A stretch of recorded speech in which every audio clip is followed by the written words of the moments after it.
stock market. Mr. Dent, you're talking about demographics, and I think that's one of the key trends that you look at when you're forecasting. What about the massive influx of immigrants that we're seeing in the United States as well as in Europe? We had 3,000 immigrants rescued in a single day in Italy over this weekend. We've had the Obama administration incentivize massive immigration into our country. How does that play into the demographics that we have with the baby boomers? Well, first of all, it has greatly increased the demographics of the baby boom generation, even more than the millennial generation that followed them. And we've been an immigrant nation forever, especially the late 1800s, early 1900s, greatest immigration surge ever. And then we saw the great bubble and boom into the roaring 20s because of the technologies and that. It was much more immigration than births back then. Now we've seen another immigration surge that peaked recently and will decline for many, many years because in a bad economy, countries don't want to let as many immigrants in. And in a bad economy, immigrants don't want to take the risk of moving. And yes, we've had a huge illegal immigrant problem, but to send them all back, as Donald Trump says, to me is too much. You got to say, look, here's a period to reapply, do X, Y, and Z. If you don't, we'll send you back. But if you suddenly sent back 11 million people, it would cost a fortune, and the economy would go into recession on that alone. My view is this. Again, what a country should do, and I lecture a lot in Canada and Australia, these are countries that have a great immigration policy. They want immigration, but you have to not only just be legal, you have to qualify to be in. You got to be in the skills they need. You got to prove you're valuable to the economy. Australia and Canada have very good immigration. Our immigration has still helped bolster our economy and take jobs that mean people wouldn't. But in a downturn, I'm telling you, we're going to turn anti-immigration in a moment. That's what happened in the Great Depression. The greatest immigration surge in all of U.S. history went down to zero in the 1930s when the economy flopped. We're seeing that happening already in Europe. There were reports this weekend about what was going on in Germany. They had demonstrators there who were attacking the police who were guarding immigrants who had come into the country. And I guess when I look at this, what you're talking about is how we have to make sure that people have the ability to take care of themselves. Absolutely. But we're doing exactly the opposite. We're paying them to come in. We're incentivizing them to come in. We're telling them, come in, you can get free this, you can get free that, you can get college tuition, in-state rates at any state in the nation. And now we've got on the Democrat side, we've got Hillary Clinton as well as Bernie Sanders saying, let's give everybody free college. If you do that and you pull in the people, the dreamers that Obama is incentivizing to come in, remember, those kids, those children are considered to be children all the way up to the age of 31. That's what he considers to be children. That's how they've redefined children. So if they open up and give everybody free college tuition, that is truly going to be a massive, massive increase of the welfare state, just as we're going to see a massive increase in the welfare state as people have to pay for more schools. We're seeing massive increases of people coming in, and we say, we'll give a free education to anybody in the world, and we'll even let you pick what language you want to get schooled in, and we'll send the bill to the people who own homes in the area. I mean, that's what we're seeing happening now. Well, David, I hate to say we have the most convoluted immigration policy in history. I tell you, in the coming decades, all developed nations, except for a few small ones from Israel to Australia, are going to be declining in population, workforce, everything, because we're not having enough babies, and immigrants help replace it. But you have to have an immigration policy that makes sense and that attracts the right people. And that's why we should study Australia and Canada and Switzerland and countries like this that have done it successfully. We've done it haphazardly, and it still worked to our advantage overall, but it's going to be a huge issue because we didn't do it the right way, and now we got to debate how do we undo it. And I don't agree with the extreme of Trump saying send them all back and then bring the best ones back in, but we got to do something to get clear about this and have better policies. But I tell you, David, I don't think immigration is going to be a big policy in a downturn that I'm predicting in the next 4 to 7 or 8 years. Immigrants are not going to want to go in as much, and people here are even more not going to want them to come in. Immigration is it's already net zero for many years in Mexico, our biggest immigration. So I think it's going to go down even more. I don't think we need to build the wall yet. because I don't think there's going to be a lot of immigration in a down economy. That's something to worry about for the next boom. We need to shoulder up our financial markets and our banking systems and stuff that are way out of kilter and have been totally killed by special interests. Special interest is the worst single thing in our economy. We can't change healthcare. We can't change education. We can't fight inflation. We can't deleverage debt because there's too many financial interests that have bought their way into politics that won't let the politicians on either side do it. So we almost, one of the reasons I welcome this kind of downturn and this collapse, it's going to bring everybody into reality. We got to get back down to what are we really doing? How do we really grow? We don't grow by companies buying back their stocks. We don't grow by printing free money. We don't grow by having zero interest rates, which just causes people to misinvest and stuff. We grow by saving and investing in productive capacity, creating new jobs, attracting good immigrants that are necessary, and having more babies. You know, that's how we grow down the road. And technological innovation, which we kill through all types of excessive regulations. So there's so many things we could do right. We've been doing the wrong things because special interests have been driving the economy the way they want it through the politicians. And that, if I had to say number one thing I would do if I were Donald Trump and won the presidency, and this is one thing I agree with him on clearly, you've got to kill this thing where special interests can fund politicians and get them elected. That should not be allowed. Absolutely. You mentioned technological innovation. Well, let me ask you, in your analysis, how do you see the predictions of massive automation and robotics and the displacement of workers?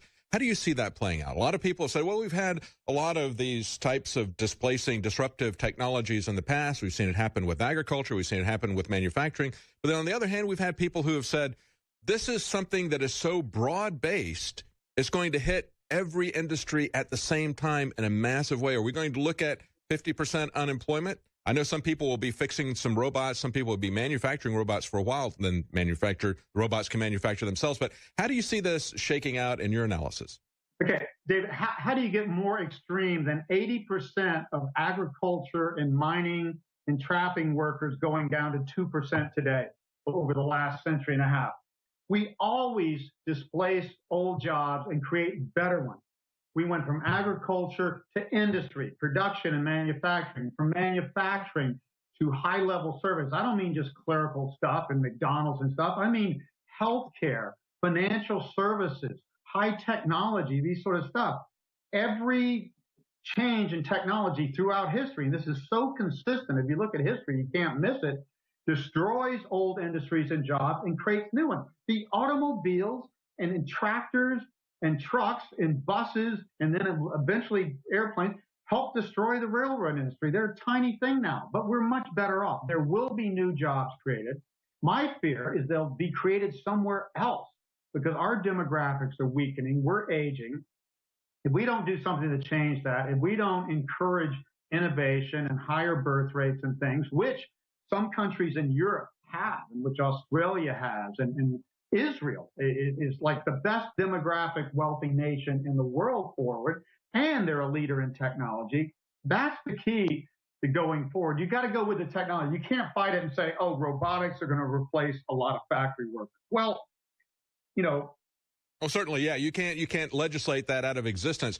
But I guess what I've seen a lot of people say is, yeah, we've seen this happen with industry after industry, but we have the potential with this particular disruptive technology to have it happen to so many different industries simultaneously, to the service industry, to the transportation industry, to white collar, blue collar jobs. I mean, you know, everybody, we're not going to need truck drivers nearly as much as we do now, perhaps, is what a lot of people are saying in terms of package delivery, long-term haul, that type of thing. So there's going to be so many different industries affected simultaneously that even if we eventually adjust to this, it might send this shock through the system of 50% unemployment or 60% unemployment for a few years before we can adjust to that shock. Do you see that coming? Are you concerned about that?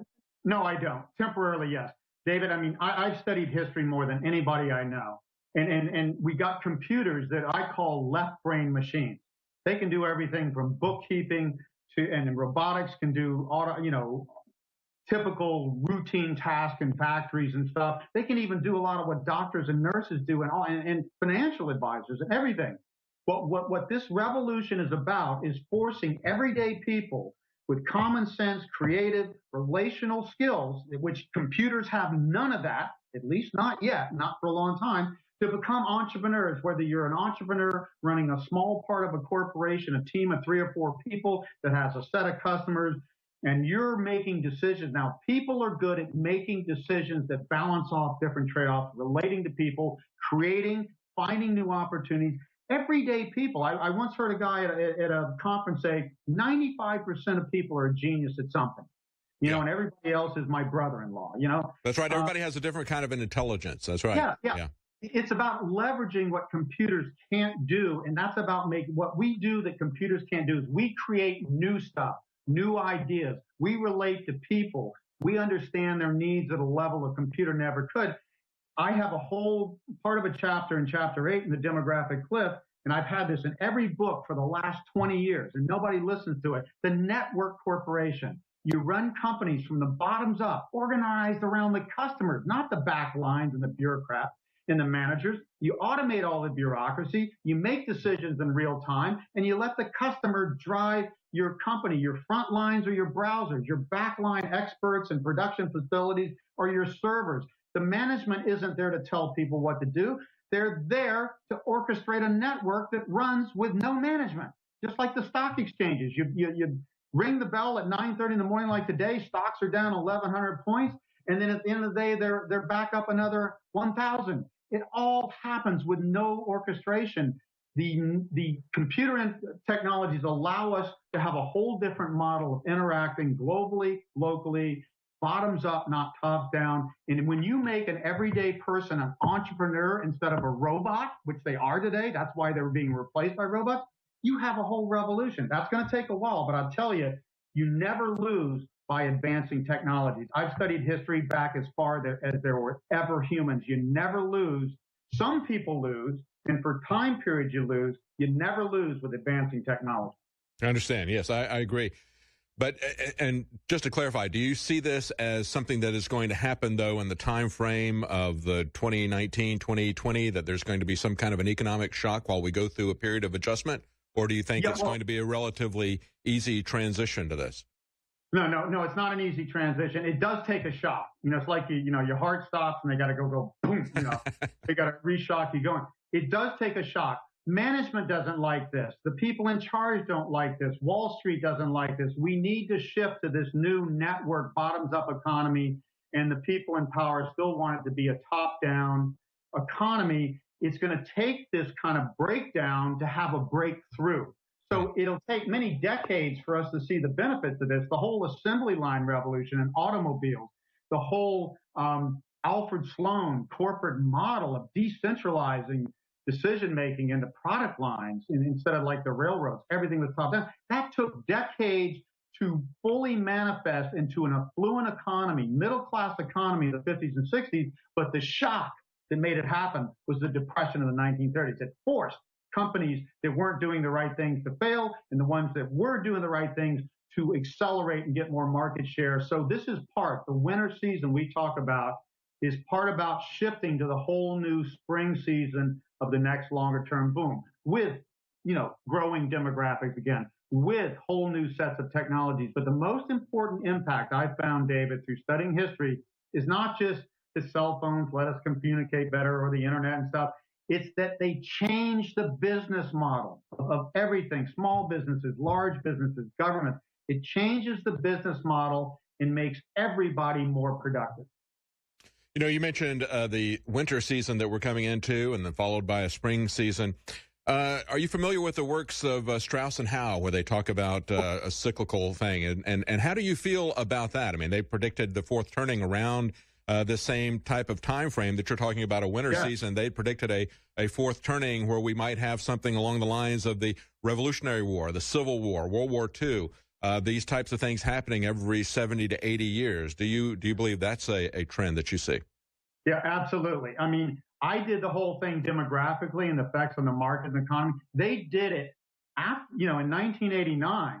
about the same time I was putting out my first book. They did it all about the political and social impacts. When their book came out, I was like, praise God that these people came out and basically filled in the side that I'm not as much an expert in. I love Strauss and Howe. Mm-hmm. They have tracked history like I have. They've seen these 40 and 80-year generation cycles, which I see. They see these revolution cycles. And I've got an even bigger cycle, David, that back to the Revolutionary War